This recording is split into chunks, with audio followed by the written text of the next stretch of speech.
नमस्कार, मैं सुदीप पचविया। प्रधानमंत्री नरेंद्र मोदी की विजय संकल्प रैली को हुए 48 घंटे का समय हो चुका है।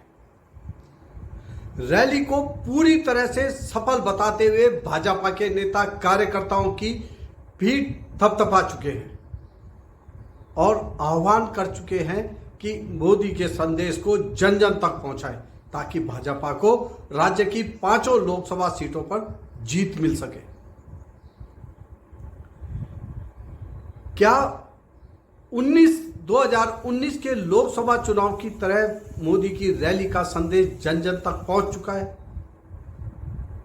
आज हम इस पर विस्तार से चर्चा करेंगे। इससे पहले आपसे छोटा सा अनुरोध, तीर्थ चेतना के YouTube चैनल को सब्सक्राइब करें, लाइक करें और कमेंट्स के माध्यम से हमें सुझाव जरूर दें। जी हां, 2024 के आम चुनाव में उत्तराखंड में सुपरस्टार प्रचारक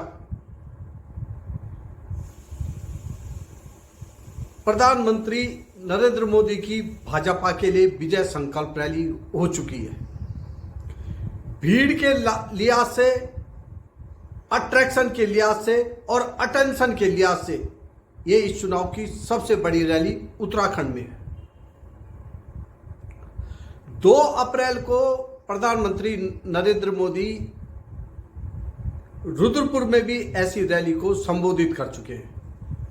अल्मोड़ा सुरक्षित सीट और नैनीताल उधम सिंह नगर सीट पर प्रत्याशियों की विजय के लिए। ऋषिकेश रैली को 48 घंटे से अधिक का समय होने को है।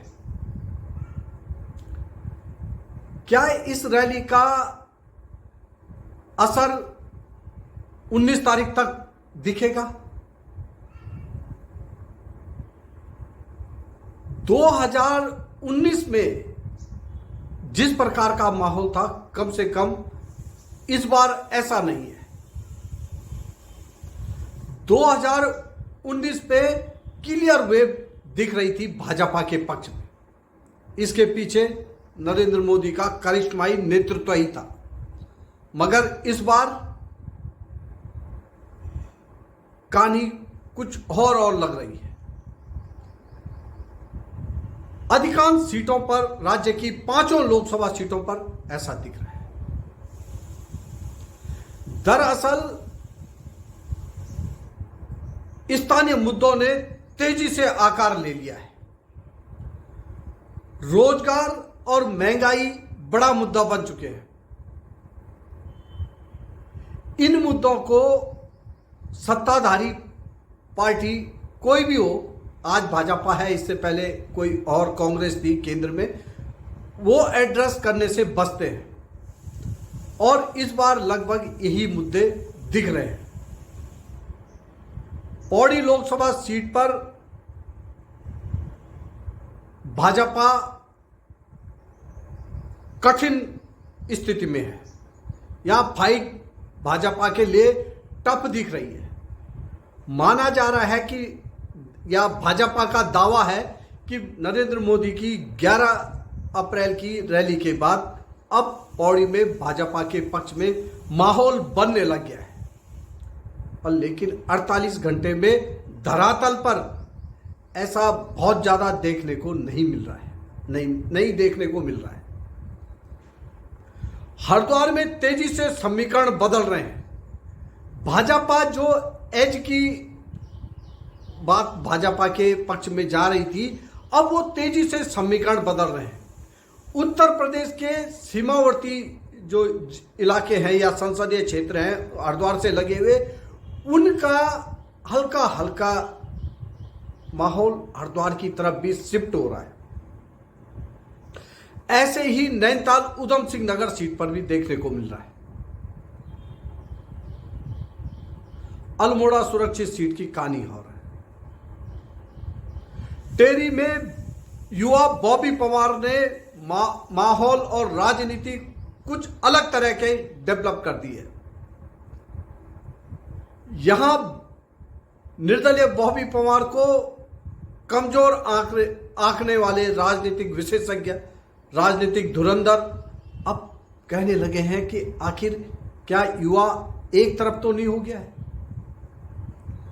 अगर युवा 2019 के मुकाबले एक तरफा हो गया तो असर किस पर पड़ेगा। 2019 के चुनाव परिणामों में क्लियर अंतर युवाओं ने ही बनाया था। इस बार युवा टेरी में पूरी तरह से बॉबी पवार के पक्ष में दिख रहा है। 19 तारीख तक क्या होता है ये कहा नहीं जा सकता है। फिलहाल ताजी स्थिति यही है।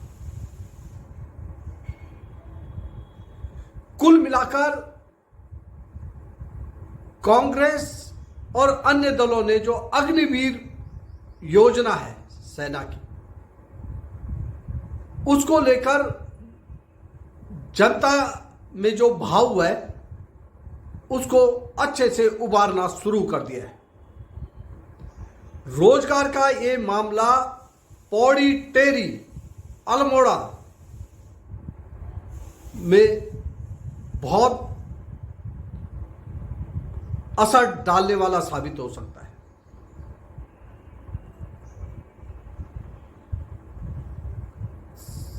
सरकारी कर्मचारियों की पुरानी पेंशन का मामला, भले ही 2019 के लोकसभा और 2022 के राज्य विधानसभा में इसका असर वोट के रूप में देखने को नहीं मिला, मगर इस बार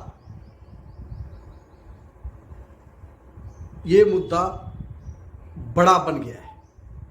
कम से कम इस तरह से शिक्षक कर्मचारियों का जो पुरानी पेंशन का मुद्दा है वो बड़ा बन चुका है। शिक्षक कर्मचारियों के परिवार इस पर अब रिएक्ट करने लगे हैं। इसी प्रकार से क्षेत्र के स्तर पर छोटे बड़े मुद्दे लोकसभा चुनाव को प्रभावित करने की स्थिति में है। लोग चुनाव लड़ रहे प्रत्याशियों से इस पर उसका रिएक्शन देखना चाहते हैं, उन पर उनके बयान सुनना चाहते हैं कि आखिर वो क्या चाहते हैं। जनता के बीच ऐसा भाव तभी आता है जब ये मुद्दे वास्तव में शकल ले चुके होते हैं। जो प्रत्याशी इस पर रिएक्ट कर रहा है कहीं ना कहीं उसको इसका लाभ मिलता भी दिख रहा है। हालांकि 19 अप्रैल को लोगों का मन क्या होता है, कैसे होता है, और 4 जून को रिजल्ट क्या आता है ये देखने वाली बात होगी। पर लेकिन स्थानीय मुद्दे पूरी तरह से इस चुनाव में आकार ले चुके हैं। इन मुद्दों को बड़े मुद्दों और राष्ट्रीय मुद्दों से ढकने का अभी तक उत्तराखंड में जो परंपरा रही है, बहुत पुरानी परंपरा, वो टूटती हुई दिख रही है।